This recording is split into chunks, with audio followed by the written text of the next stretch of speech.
Hola gente, colegas, estudiantes de Derecho y otras disciplinas, bienvenidos a un nuevo video.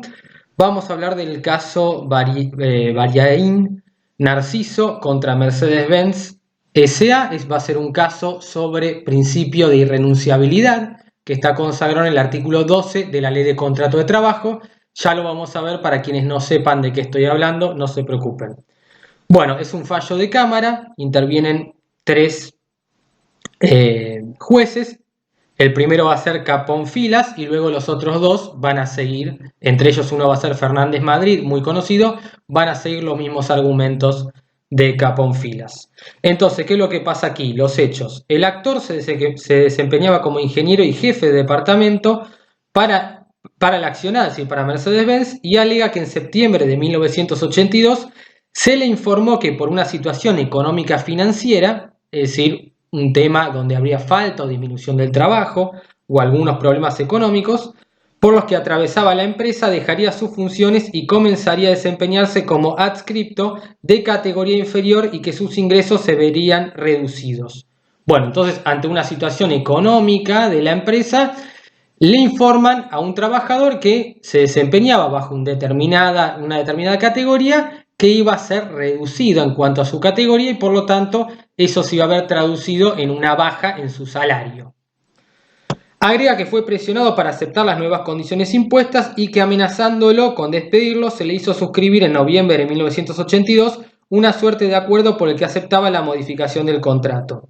Bueno, esto de la presión y amenaza, tenemos un delito de amenaza y tranquilamente aquí, no amenazándolo con despedirlo, por lo tanto podríamos hablar de una especie de moving, aunque el moving se requiere que perdure en el tiempo, pero bueno, podríamos hablar, sí, tranquilamente de una amenaza o tal vez una extorsión. Bueno, habría que ver eso en sede penal aparte.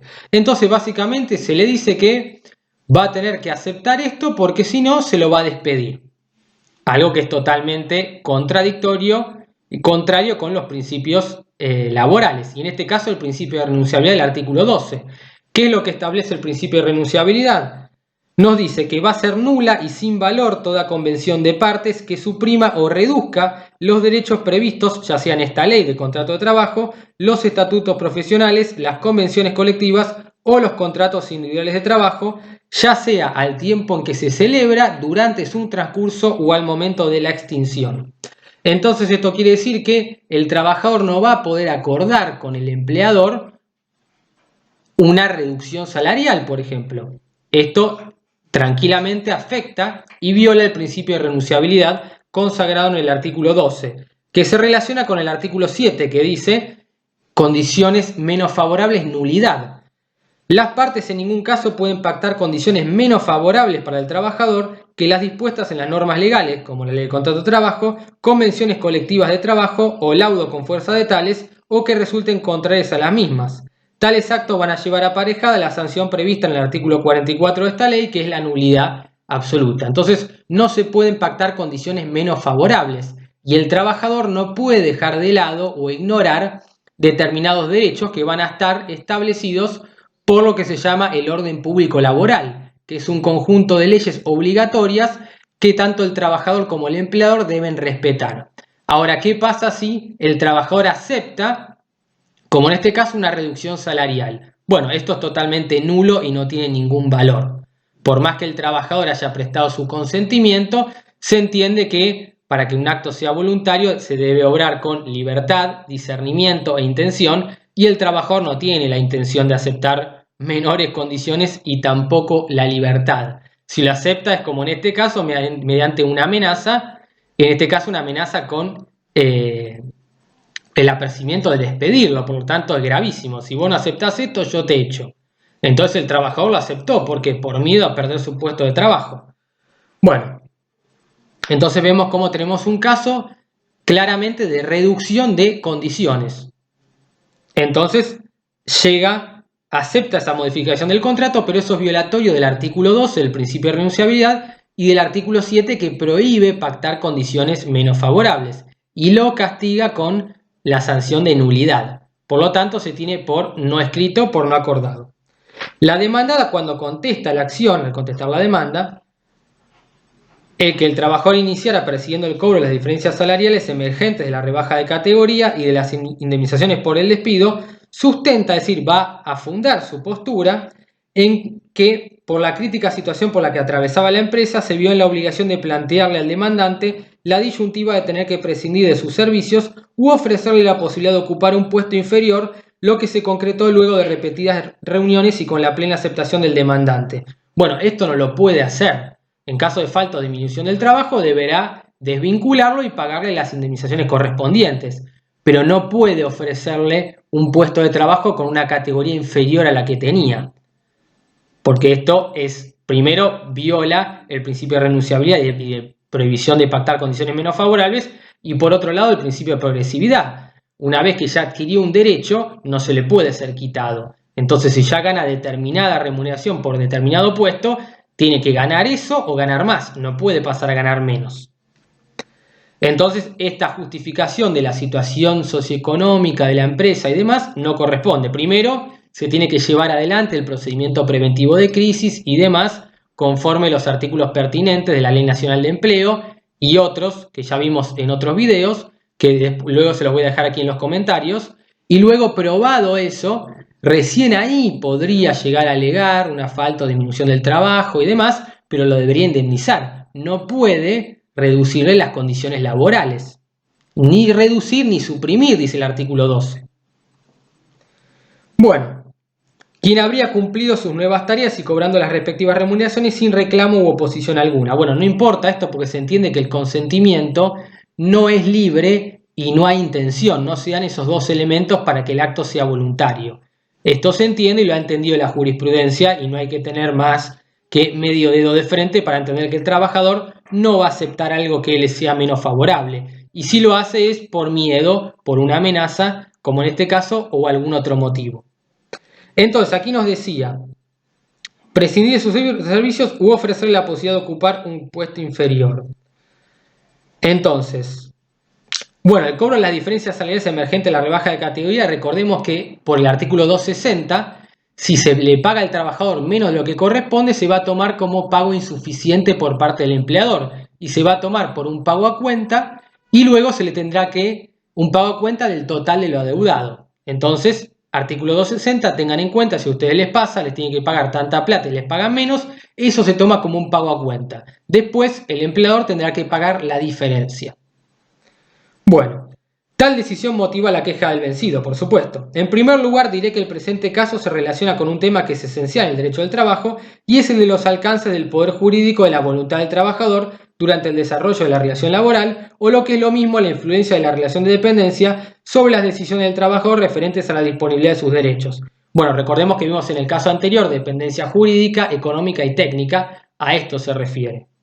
En efecto, nuestra disciplina aparece como limitativa del principio de autonomía de la voluntad, recepcionado en nuestro derecho por el artículo 1197 del Código Civil. Bueno, el Código Civil en 1197 establece lo que es un contrato, ¿no?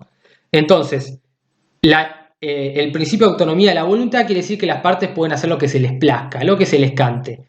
Pero el principio de renunciabilidad del artículo 12 y la prohibición de pactar condiciones menos favorables del artículo 7 ponen un freno a esta autonomía de la voluntad. Esto quiere decir que las partes no pueden pactar lo que quieran. Tienen que respetar ese orden público laboral que está conformado por un conjunto de leyes. El contrato de trabajo, la convención colectiva aplicable, etc. Y eso se tiene que respetar a rajatabla.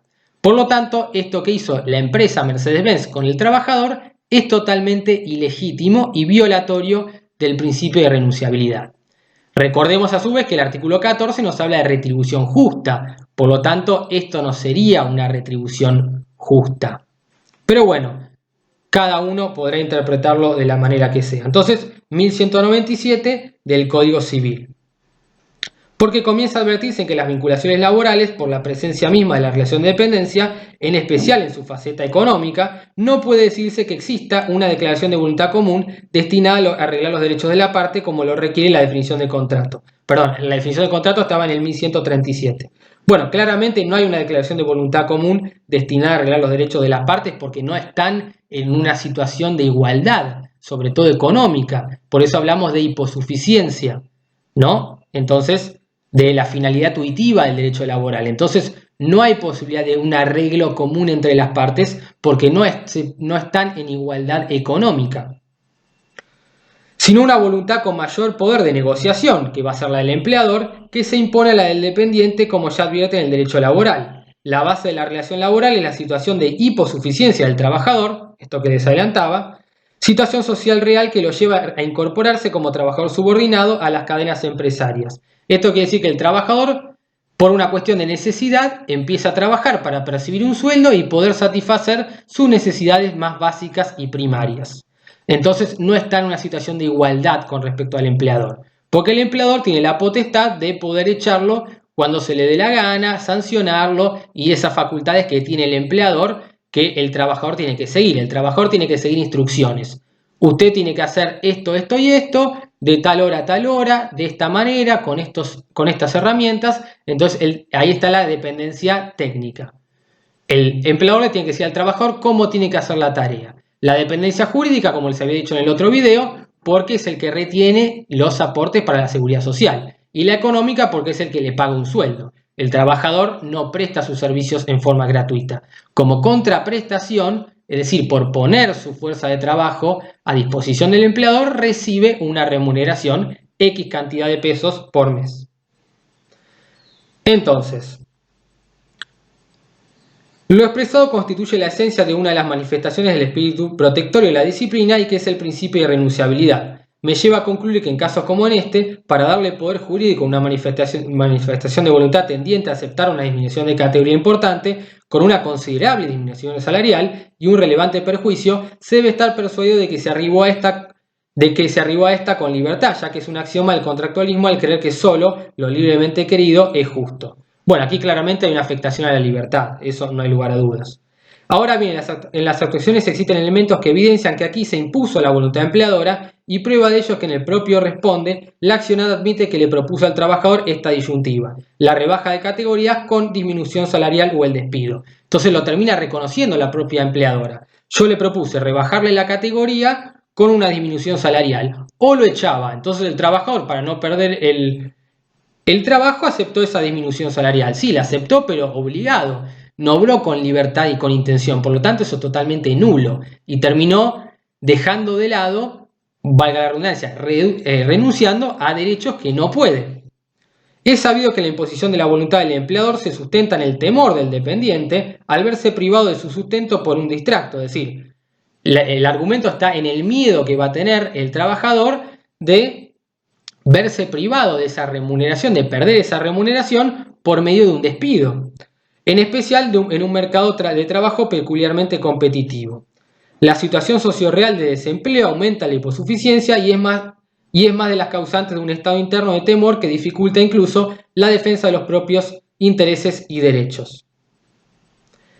El representante legal de la demandada, al responder la posición 12 del pliego, reconoce que en septiembre de 1982 se le informa al actor que deberá dejar sus funciones como jefe de departamento para desempeñarse como adscripto. Entonces se ve claramente la reducción de categoría con la reducción de sueldo. Lo que pone de manifiesto más que una oferta contractual, el cambio de tareas revistió el carácter de una directiva, porque es obvio que si un empleador informa a un trabajador que se le rebajara de categoría, poco espacio le queda a la voluntad del dependiente para aceptar libremente tal propuesta. Y sí, se informa más que nada, se informa a los efectos de, entre comillas, la buena fe, pero en realidad es una imposición. No es un ¿te parece? Sí, no. El testimonio de Garrido ofrecido por la demanda y personal jerárquico de esta es categórica, contundente, no hay lugar a duda, y es muy ilustrativo sobre el tema. Entonces, es claro, concreto, bien preciso, ya que afirma que la alternativa era o aceptar esa disminución o prescindir de los servicios. Entonces era clarísimo, o aceptar la reducción o te rajo a la miércoles. Entonces el trabajador, ¿dónde está la libertad ahí? Entonces eligió lo menos gravoso para él, que era ganar menos antes que quedarse sin nada. Debe resaltarse que la rebaja se concretó en septiembre de 1982 y que la supuesta conformidad se obtuvo recién en noviembre del año, y que el mencionado testigo Garrido expresa que a principios de 1983 el demandante manifestó su descontento y que cuando formalizó su queja le sacaron los 3 empleados que tenía a sus órdenes, por lo que mal puede hablarse de aceptación pacífica o consentimiento tácito. Bueno, claramente vemos aquí lo de los plazos. Para considerar carente de eficacia jurídica el consentimiento del trabajador prestado tácitamente o expresamente en un acuerdo, no se necesita la presencia de los vicios de la voluntad a los que se refiere el derecho civil, disciplina que regula las relaciones entre iguales, por lo que el principio de renunciabilidad recepcionado en el artículo 12, al que aludiera consciente la incidencia de la dependencia laboral, sobre los trabajadores priva de efectos a toda convención que importe una disponibilidad en perjuicio del dependiente o la renuncia a la que acuerdan normas imperativas. Entonces lo que dice es que, bueno, estamos dentro del derecho laboral, entonces aplicamos el principio de renunciabilidad y no tenemos en cuenta lo que dice el derecho civil. Aunque en este caso aplicaría de la misma manera, porque el principio de renunciabilidad estaría afectando la libertad del trabajador y la intención. Pero bueno, depende cómo se quiera ver esto. Es cierto que la situación económica de la empresa no era próspera y que se redujo el personal en forma considerable por la crisis, aspecto no cuestionado por las partes. Y también es verdad que nos encontramos ante un trabajador profesional, pero no es menos cierto que la crisis económica también incide en los trabajadores y no solo en las empresas, afectando un mercado de trabajo y agudizando su carácter competitivo, y que el hecho de que el actor sea ingeniero no incide en su condición de dependiente, en especial si evaluamos su antigüedad de 21 años y sus 40 años de edad, entre otras cuestiones. Si no se hubiese alegado la situación económica de la demandada que existió en realidad, la claridad de la cuestión hubiese sido tan obvia y la conducta de la accionada tan antijurídica que no requeriría mayor fundamento el rechazo de una pretensión como la de la empresa. En síntesis, creo que el actor tiene derecho a que se mantuviera su categoría y su nivel salarial, y que la conducta de la accionada, que no niega el perjuicio económico del cambio, no se ajustó a derecho, y que el despido indirecto fue legítimo, por lo que debe indemnizárselo. Entonces está bien que se considere una situación de despido indirecto ante una injuria lo suficientemente grave que es justificada, por lo tanto se lo tiene que indemnizar con las indemnizaciones del 232, 33 y 45, o las que correspondan conforme establece el artículo 246 de la LCT. Bueno, después se discuten los montos, no va a importar eso, entonces propone revocar la sentencia apelada y hacer lugar a la demanda, condenando a esta a pagar al actor dentro del quinto día notificada la suma de 110.812,90 actualizada, y los doctores Saldó y Fernández Madrid adhieren a los votos. Entonces se revoca la sentencia apelada y se hace lugar a la demanda interpuesta por Narciso contra Mercedes-Benz, condenando a esta a pagar la suma de 110.812,90 y hasta su efectivo pago con las pautas descritas por el artículo 276 de la LCT y devengando intereses al 15% anual por el mismo. Se incorporan las costas a la vencida. Así que sin más, espero que les haya gustado este video y nos vemos próximamente.